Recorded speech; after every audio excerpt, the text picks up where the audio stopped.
Hello friends, आप सभी लोग कैसे हैं। आशा करती हूँ कि हमारे भगवान भोलेनाथ की कृपा से आप सभी लोग अच्छे होंगे, स्वस्थ होंगे, मस्त होंगे। तो आज हम आप सभी को हरितालिका तीज के बारे में बताने जा रही हूँ कि ये हरितालिका तीज का त्यौहार हमें किस दिन मनाना है और उसके क्या क्या नियम होते हैं। तो ये सब हम आप सभी को इस वीडियो के माध्यम से बताने जा रही हूँ। तो आप सभी बिना वीडियो को क्लिक किए हुए हमारे वीडियो पर बने रहिए ताकि आप सभी को पूरी विधि समझ में आए। तो चलिए शुरू करते हैं मित्रों। तो कहीं कहीं मित्रों हरितालिका तीज को हर तीज का त्यौहार भी बोलते हैं और कहीं कहीं हरितालिका तीज बोलते हैं। तो इसको हम सबसे पहले यही बता दें कि आप सभी को किस तारीख को और किस दिन को मनाना है। तो ये हरितालिका का तीज जो है मित्रों भाद्रपद के शुक्ल पक्ष के तृतीया तिथि को, और ये है 6 सितंबर दिन शुक्रवार को ये त्यौहार मनाया जाएगा मित्रों। तो इस त्यौहार में हमें भगवान भोलेनाथ और माँ गौरा पार्वती गणेश जी का पूजन होता है। तो हमें सबसे पहले उस दिन सुबह जल्दी उठना चाहिए।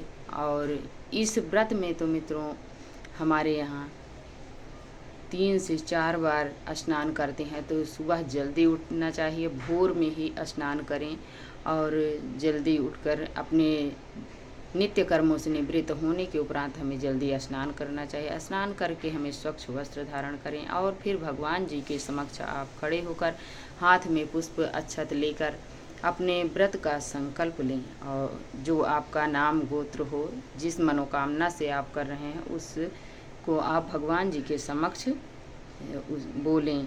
फिर उसके बाद आप संकल्प लेने के बाद आप अपने मंदिर में कर सकें तो वहाँ करें। यदि आप कहीं चौकी लगाना हो तो आप वहाँ पर पहले गंगा जल से छिड़काव करें, फिर उसे वहाँ पर अच्छे से क्लीन कर लें, पोंछा लगा लें, फिर एक चौकी लगाएं और वहाँ पर भगवान भोलेनाथ को चावल का या पुष्प का आसन देते हुए भगवान जी को विराजमान करिए। विराजमान करने के बाद उन्हें यदि आपके पास शिवलिंग है तो उस दिन हमें पंचामृत से ज़रूर स्नान करवाना चाहिए मित्रों।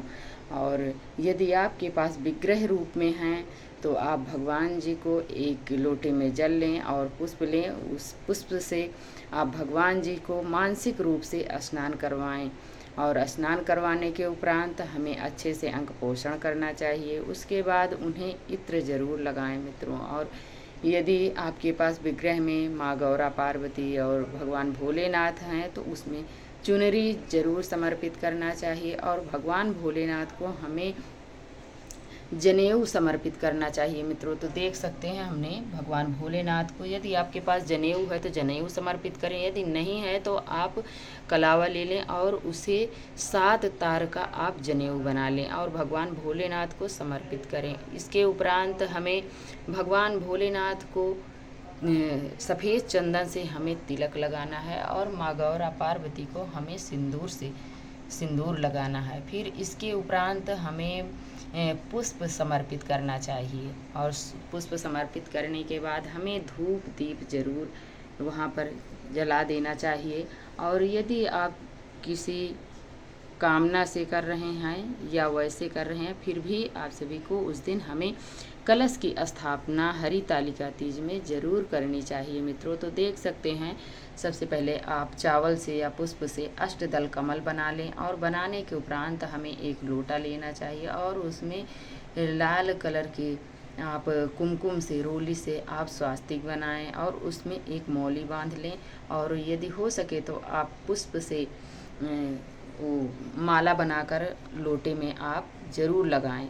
और उसके उपरांत हमें लोटे के अंदर 5 चीज़ें डालना चाहिए: सिक्का, सुपारी, हल्दी, अक्षत, पुष्प, जल। ये सब डाल के अंदर भर देना चाहिए जल से।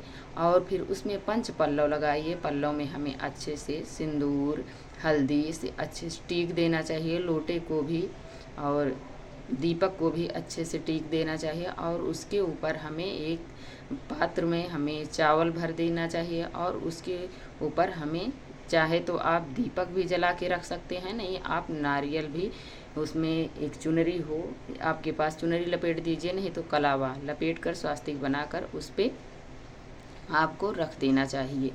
और रखने के बाद हमें भगवान जी के सामने उस समय फिर आप संकल्प लें कि हे भगवान भोलेनाथ, आज मैं इस व्रत को करने जा रही हूँ, मेरा ये व्रत अच्छे से संपूर्ण हो। तो भगवान भोलेनाथ की कृपा से वो ज़रूर आपका व्रत पूर्ण करेंगे। फिर आप इसके उपरांत आप यदि आपके पास शिवलिंग है तो उसमें आप पंचामृत से स्नान करवाएं, और उस दिन आप हो सके तो बेल पत्र ले लें और एक पात्र लें, उसमें नीचे बेलपत्र रखकर भगवान भोलेनाथ को विराजमान करके आप पंचामृत से स्नान करवाएं। स्नान करवाने के उपरांत आप उसे अंक पोषण करें।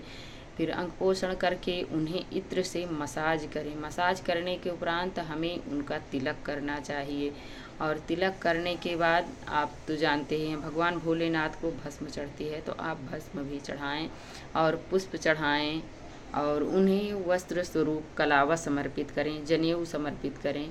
फिर इसके बाद आप उन्हें अक्षत ज़रूर चढ़ाएं। अक्षत में हमें चावल साबुत होने चाहिए मित्रों, टूटे चावल नहीं चढ़ाने चाहिए भगवान भोलेनाथ को। और जो आपके पास फल अवेलेबल हो वो फल चढ़ाएं, मीठे का भोग लगाएं। और आप पूजा में जल रखने का विशेष ध्यान रखें मित्रों, इसलिए कि जब हम भोजन ग्रहण करते हैं तो बिना जल के हम नहीं रहते, तो भगवान को भी हमें जल ज़रूर रखना चाहिए। और इसके उपरांत आपके पास जो भी अवेलेबल हो मीठा फल वो सब भगवान को भोग लगाएं मित्रों।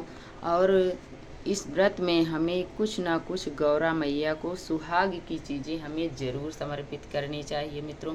तो आप सभी देख सकते हैं हमने गौरा मैया के लिए एक चुनरी लिया है, बिंदी है, सिंदूर है, नेल पेंट है, रबड़ है और क्लेचर है, महावर है, चूड़ी है, पाउडर है, नेल पेंट है, एक कान की झुमकी हमने लिया है, तो आप सभी देख सकते हैं, और एक मंगलसूत्र लिया है जो हमने गौरा मैया को पहना दी है, अभी भी देख सकते हैं आप सभी लोग। तो ऐसे हमें कुछ ना कुछ श्रृंगार की चीज़ें ज़रूर समर्पित करनी चाहिए। और ये जो श्रृंगार की चीज़ें होती हैं वो हमें किसी ना किसी को हमें दान देना चाहिए, और कुछ चीज़ें हमें प्रसाद स्वरूप हमें अपने पास भी रख लेना चाहिए मित्रों। और ये चाहें तो आप अपने मान को दे दें या सास को दें या ननद को, आप किसी ना किसी को कुछ चीज़ें सुहाग की ज़रूर दान देना चाहिए। तो देख सकते हैं हमने ऐसे चढ़ाया, और आप भी ऐसे ज़रूर गौरा मैया को समर्पित करें, ऐसे हमें ज़रूर चढ़ाना चाहिए। और आप पूजा में दक्षिणा ज़रूर चढ़ाएं मित्रों, इसलिए कि कहते हैं कि जब तक आप दक्षिणा नहीं चढ़ाते हैं तब तक आपकी पूजा संपन्न नहीं मानी जाती है। क्योंकि आप सभी जानते हैं कि पंडित जी जब आते हैं पूजा कराते हैं तो दक्षिणा ज़रूर वहाँ पर रखवाते हैं, इसलिए कि पूजा में रही कमियों को ये दक्षिणा पूर्ण करता है। तो हमें दक्षिणा ज़रूर रखनी चाहिए, बिना दक्षिणा के पूजा संपन्न नहीं मानी जाती है, तो इसका हमें विशेष ध्यान रखना चाहिए। और इस व्रत को कौन कौन करते हैं तो चलिए हम बताते हैं। तो इस व्रत को सभी महिलाएं करती हैं, वो चाहे कुंवारी कन्याएं हों चाहे सुहागन हों। और इस व्रत को अगर कोई विधवा भी हो जाता है तब भी वो इस व्रत को करती हैं। इस व्रत को कभी भी नहीं छोड़ा जाता है मित्रों।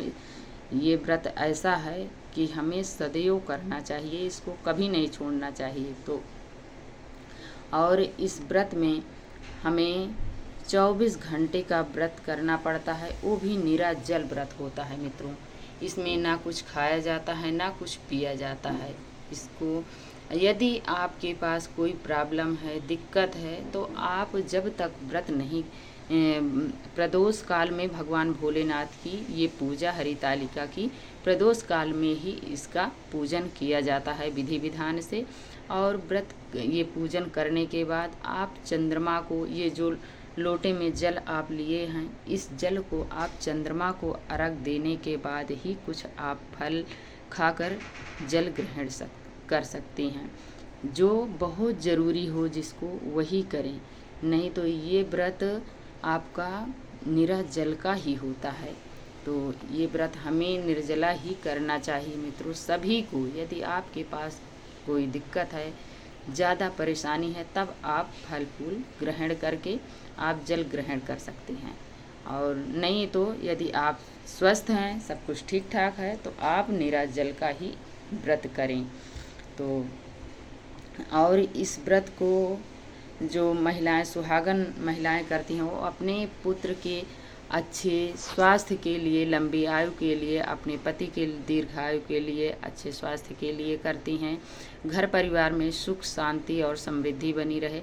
और जो कुंवारी कन्याएं होती हैं, वो अपने अच्छे घर भर की कामना के लिए इस व्रत को करती हैं। तो हमारे भगवान भोलेनाथ इतने करुणामय हैं, वो ज़रूर अच्छा घर भर देते हैं। तो हमें इस व्रत को सभी को अच्छे से विधि विधान पूर्वक ज़रूर करना चाहिए मित्रों। तो आप सभी देख सकते हैं, ऐसे हमें करना चाहिए। और जब आप पूजा कर चुके हैं तो भगवान भोलेनाथ की आप कोई ना कोई आरती तो आपको आती ही होगी। नहीं आती है तो आप एक आरती की पुस्तक ले लें और उस आरती की पुस्तक को आप अपने सामने रख कर भगवान भोलेनाथ की आरती करें। और आरती करते समय आप घंटी ज़रूर बजाएं। ऐसे तो हमें भगवान भोलेनाथ की आरती करें और घंटी बजाएं।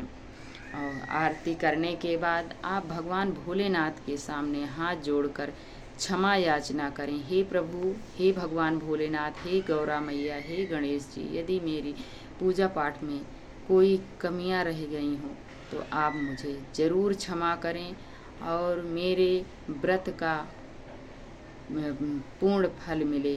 तो भगवान भोलेनाथ इतने करुणामय हैं मित्रों की वो ज़रूर आपकी पूजा का पूर्ण फल देंगे। तो ऐसे हमें इस व्रत को करना चाहिए। तो ये वीडियो मित्रों आप सभी को कैसी लगी? यदि थोड़ी भी अच्छी लगी हो तो हमें लाइक सब्सक्राइब करना ना भूलें। प्यारा सा कमेंट लिखकर हमें ज़रूर बताएं कि आप सभी को ये वीडियो कैसी लगी है। और ये वीडियो आप सभी को देखने के लिए बहुत बहुत धन्यवाद मित्रों। राधे राधे, जय श्री कृष्णा।